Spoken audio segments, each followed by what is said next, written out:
গাছের সবগুলো তালই দেখে খেয়ে ফেললাম। এবার তো এই গাছে আর থাকা যাবে না। এবার আমাকে অন্য কোনো তাল গাছ খুঁজে বের করতে হবে।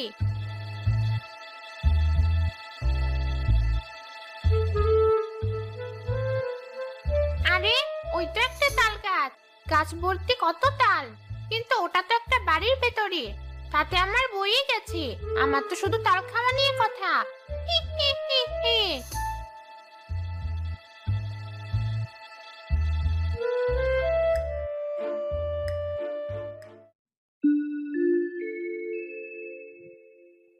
মা, এবার আমাদের তাল গাছে অনেক তাল হয়েছে।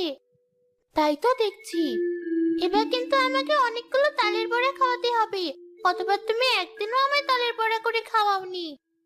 তেল আর গুড়ের যা দাম, তোর বাবাকে আনতে বলতে কেমন মায়া লাগে। বেশ, তুই যখন খেতে চাইছিস, আমি তোকে আমার জমানো টাকা দিয়ে তেল গুড় কিনে এনে বড়া ভেজে খাওয়াবো।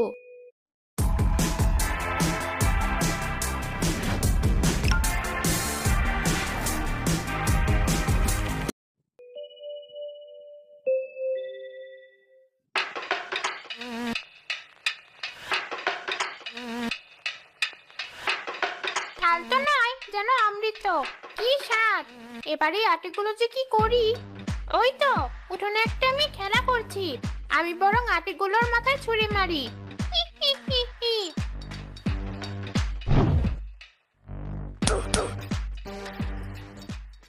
মরে গেলাম। কি হলো? এভাবে চিৎকার করছিস কেন?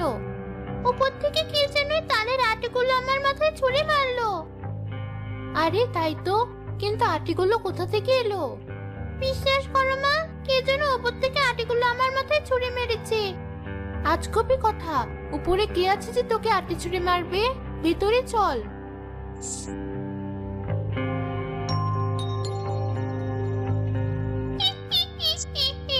বেশ হয়েছে। ভারী মজা তো এই বাড়ির তাল গাছে থেকে। এখন থেকে রোজ তাল খাবো আর আটি ছুরি মারবো। কোথায় গেলে? রোদেলা, কোথায় গেলি? এতক্ষণ তো বাড়িতে দুটো মানুষ ছিল। এখন এই লোকটা আবার কোথা থেকে এলো? তুমি এসেছো? ভিতরে এসো, আমি ততক্ষণে রান্নাটা সারি। সে কি, এত বেলা হয়ে গেল, রান্না হয়নি? তোমার মেয়েটার মাথায় কোত্থেকে যেন তালের আটি এসে পড়েছে। এত ব্যথা পেয়েছে যে ওকে নিয়ে ছিলাম এতক্ষণ। তুমি যাও, আমি মাছগুলো ভেজে তোমাকে ভাত বেড়ে দিচ্ছি।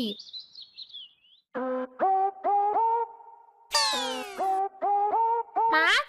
কতদিন মাছ খাইনি। তাল খেতে খেতে জিভটা কেমন চড়া পড়ে গেছে।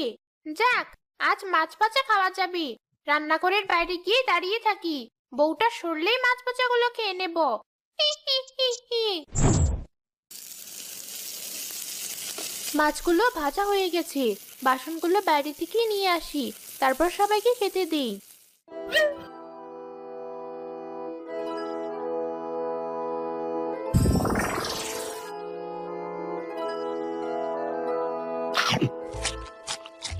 মাছ ভাজা খেতে মজা, সাথে আছে তাল। দেবে না কো কেউ সাজা, দেবে না কো কাল।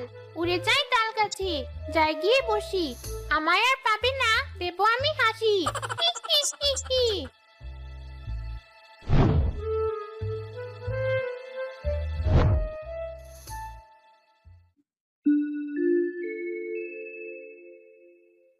এ কি, মাছ ভাজাগুলো কোথায় গেল? আমি তো এক্ষুনি এখানে সবগুলো মাছ রেখে গেলাম। কি হলো, এখনো খেতে দিচ্ছ না কেন? আমি মাত্র মাছগুলো ভেজে এখানে রেখে গেলাম। এখন দেখছি এখানে একটাও মাছ নেই। কি বলছো তুমি? এতটা অসাবধান হলে চলে? ওই তো, জানালাটা খোলা। নিশ্চয় ওদিক দিয়ে বিড়াল এসে মাছ খেয়ে চলে গেছে। কিন্তু হয়েছে, এবার যা আছে তাই দিয়ে আমায় খেতে দাও। আমাকে আবার বাইরে যেতে হবে।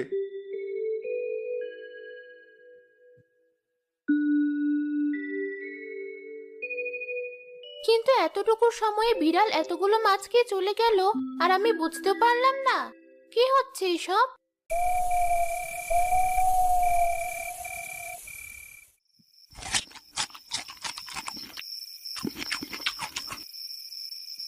সবগুলো ঘুমে বিভোর। আমি থাকতে ঘুমাবে আর আমি জ্বালাবো না, তা কি করে হয়? এই আটিগুলো ওদের টিনের উপর ছুঁড়ে মারি, খুব মজা হবে। একটাও আরাম করে ঘুমাতে পারবে না। হি হি হি হি হি।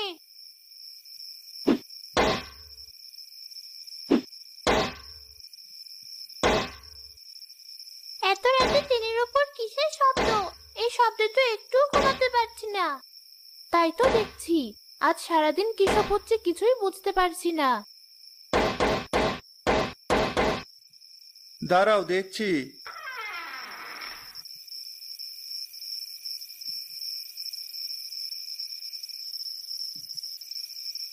এ কি, এত তালের আটি কোথা থেকে এলো? তাহলে কি গাছে কোনো চোর উঠলো নাকি বাদুড়? কাল সকালে গাছ থেকে সবগুলো তাল পেড়ে ফেলবো। এখন বরং ঘুমিয়ে পড়ি।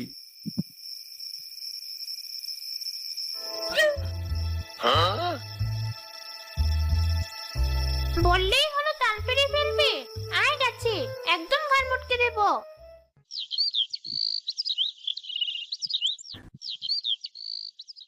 ভাবছি আজই গাছ থেকে সব তাল পেড়ে ফেলবো। সে কি, এত তাল তুমি কি করবে? এত তাল চোর বাদুরকে খাওয়ানোর চেয়ে যদি বাজারে নিয়ে বিক্রি করি, তাতে কিছু পয়সা হবে। বাবা, পেড়ে ফেলো। মা, তুমি বলেছিলে এবার আমায় তালের বড়া করে খাওয়াবে। আচ্ছা, খাওয়াবো।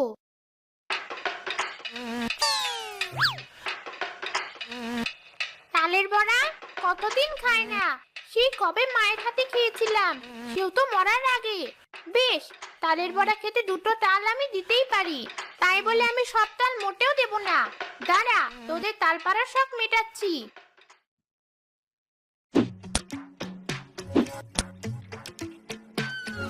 ওরে বাবা, মরে গেলাম। কি হলো? উপর থেকে দুটো তাল কি করে পড়লো? উপর থেকে তালগুলো কে ফেললো সেটাই তো বুঝতে পারলাম না। কাল আমার মাথাতে ওইভাবেই কে যেন তালের আটি ছুরি মেরেছিল। তোমাকে আর তাল পাড়তে হবে না। বাদুড়ি খাক আর চড়ি খাক, তাল পাড়তে গিয়ে তোমাকে আমি হারাতে পারবো না। ভিতরে চলো।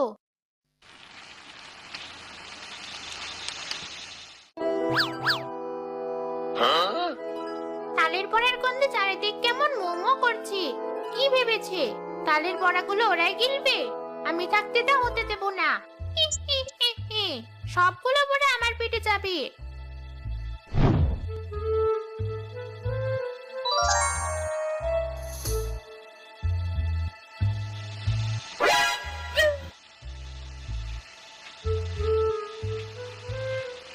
এ কি মা, ওখানে গিয়ে দাঁড়িয়ে আছিস কেন?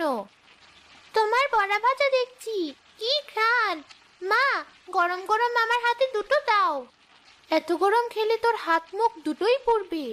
না মা, কিচ্ছু হবে না, তুমি দাও।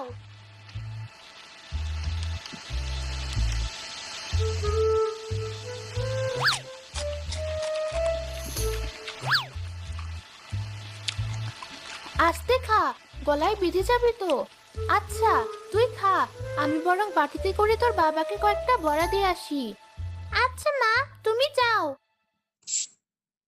মিতা বাটিতে করে তালের বড়া ঘরে নিয়ে যেতেই দেখলো রাজীব আর রোদেলা বসে গল্প করছে। এ কি রোদেলা, তুই এখানে? তাহলে জানালার বাইরে কে দাঁড়িয়ে আছে? কাকে আমি তালের বড়া খাওয়ালাম? কি বলছো মা? আমি তো এখানেই বসে আছি। তাড়াতাড়ি চলো আমার সাথে, আমি সত্যি বলছি। রান্নাঘরের বাইরেও অবিকল রোদেলার মতো দেখতে একটা মেয়ে দাঁড়িয়ে আছে।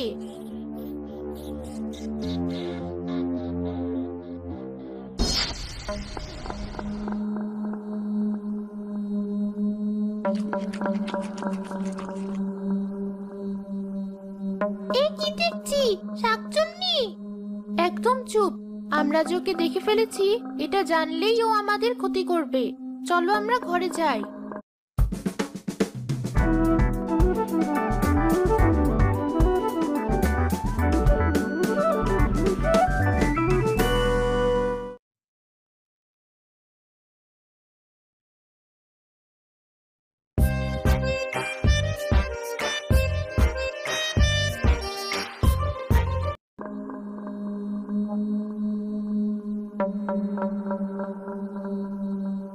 এর মানে এই 2 দিন যাবৎ উল্টাপাল্টা যা হচ্ছে তার সবই শাকচুন্নি করছে।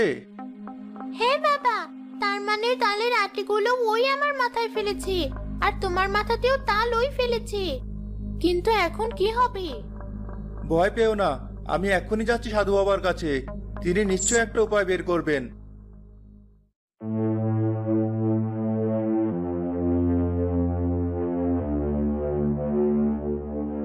ভয় পাস না, সব সমস্যার সমাধান আছে।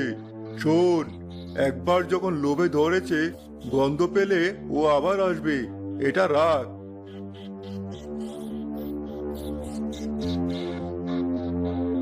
বাড়িতে গিয়ে বউকে বলবি এই তেলে মাছ ভাজতে। আর শাকচুনি মাছ ভাজার গন্ধ পেয়ে যখনই আসবে, তার হাতে এই গরম তেল ঢেলে দিবি। ওখানেও শেষ হয়ে যাবে।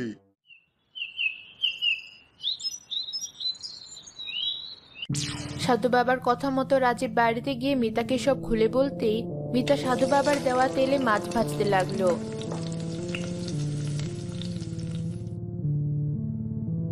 মাছ ভাজার গন্ধ, যাই খেয়ে আসি।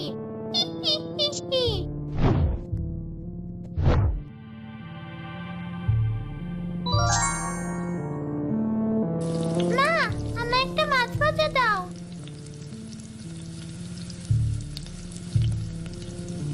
হ্যাঁ মা, দিচ্ছি।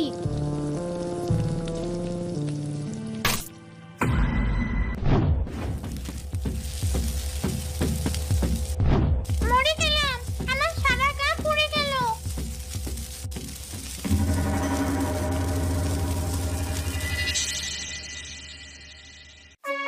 আরে শাকচুন্নি, আমাদেরকে জ্বালাবি না। শোনো, এবার ভালো করে বাকি মাছগুলো ভেজে ফেলো। দেখি, শাকচুনি না পারলেও আজ কিন্তু আমরা ঠিকই মাছ ভাজা দিয়ে ভাত খাবো।